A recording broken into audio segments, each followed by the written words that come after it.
صلی اللہ علی محمد۔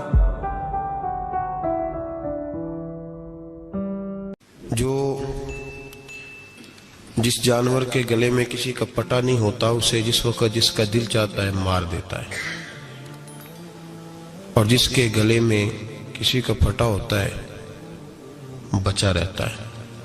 تجھ سے در در سے سگ سگ سے ہے مجھ کو نسبت، میری گردن میں بھی ہے دور کا پٹکا تیرا۔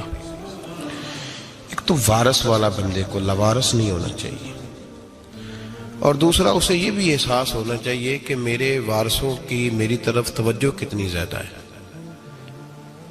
میری طرف توجہ کتنی زیادہ ہے۔ اللہ بڑا مہربان ہے، بڑا کریم ہے، بڑا رحیم ہے، لیکن وہ کہتا ہے میری توجہ تو کرانا اپنی جانب، تو آ تو صحیح نا مسجد میں، میری توجہ کرانا۔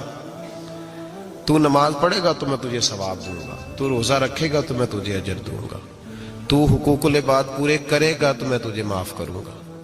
یہ تھوڑی بات ہے کہ اللہ بڑا مہربان ہے تو ہم گھر میں بیٹھے رہیں تو رحمت چھلک چھلک کے آئے گی، اس میں شک نہیں، لیکن وہ کہتا ہے تجھے ماننا تو پڑے گا نا، اگر تو نہیں مانے گا تو تجھے سزا دوں گا۔ ایک تو وارث والے بنے، لوارث نہ بنے، اور دوسرا یہ خیال کریں کہ اگر میرا کوئی وارث ہے، میرے اگر کوئی آقا ہیں، تو میں نے کس حد تک ان کی توجہ اپنی جانب کرائی ہے۔ اعلیٰ حضرت فرماتے ہیں کیسے آقاؤں کا بندہ ہوں رضا، بول بالے میری سرکاروں کے۔ نسبت بندے کو بچا دیتی ہے۔ جب کسی کا کوئی وارث ہوتا ہے تو لوگ کہتے ہیں ستّی خیرہ، میں کہتا ہوں اسے ساری خیر ہی ہوتی ہے، 7-8 نہیں، ساری خیر ہی ہوتی ہے۔ مجھے دشمنوں نہ چھیڑو، میرا ہے کوئی جہاں میں۔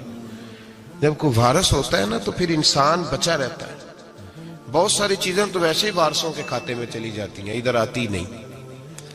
بہت ساری چیزیں تو ویسے وارثوں کے کھاتے میں چلی جاتی ہیں۔ وارثوں کے کھاتے میں حضرت بابا بلے شاہ صاحب فرمایا کرتے تھے، بلے شاہ دیو جانے مینوں اپنی توڑ نبھا لیندے۔ یاد رکھیں لاوارث اور بے وارث نہ بنے۔ جو بچہ باپ کے گھر کے اندر رہتا ہے، چھتری کے نیچے رہتا ہے، جو کہتا ہے میں ابا جی کے ساتھ ہوں، میں ادھر بیٹھا ہوں آپ کے ساتھ ہوں، باپ بھی خیال کرتا ہے، وہ کہتا ہے ٹھیک ہے میرا بیٹا ہے، اس کی ضرورتوں کا خیال کرتا ہے۔ جو بیٹا اپنے 4 برتن لے کے علیحدہ ہو جائے، ابا جی پتہ اسے کیا کہتے کہتے کماتے کھا موج کر، اب کماؤ اور کھاؤ، بات ختم ہو گئی۔ جب تک تو میری چھتری کے نیچے تھا، میری ذمہ داری میں تھا، اب موج کرو۔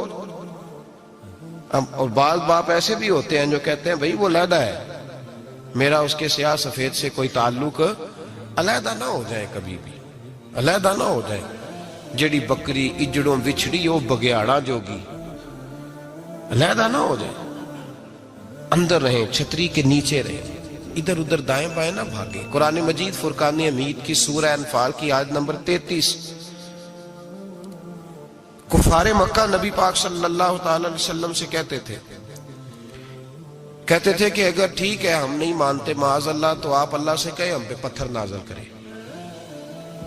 آپ کہیں اللہ سے عذاب نازل کریں، کہیں اللہ سے۔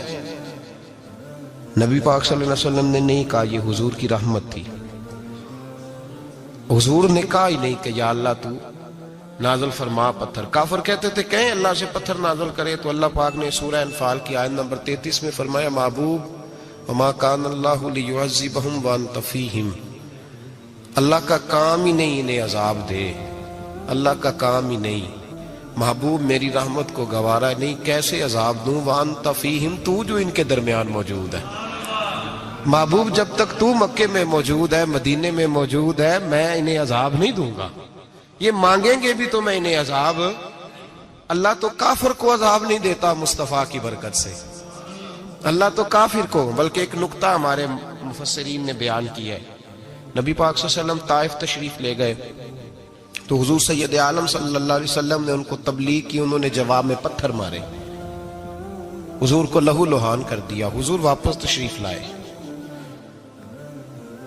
حضرت زید بن حارثہ رضی اللہ تعالیٰ عنہ ساتھ تھے، کہتے ہیں جب واپس آئے تو اللہ پاک نے حضرت جبریل امین کو بھیجا، کہا میرے محبوب سے جا کے پوچھو کہ حبیب اگر تو کہتا ہے نا تو میں ان کو 2 پہاڑیوں کے بیچ رکھ کے مسل دیتا ہوں، 2 پہاڑیوں کے درمیان رکھ کے پیس دیتا ہوں، تباہ کر دیتا ہوں ساری بستی طائف کی۔ اگر تو کہتا ہے تو مسل دیتا ہوں ساری بستی، تو اگر کہتا ہے تو۔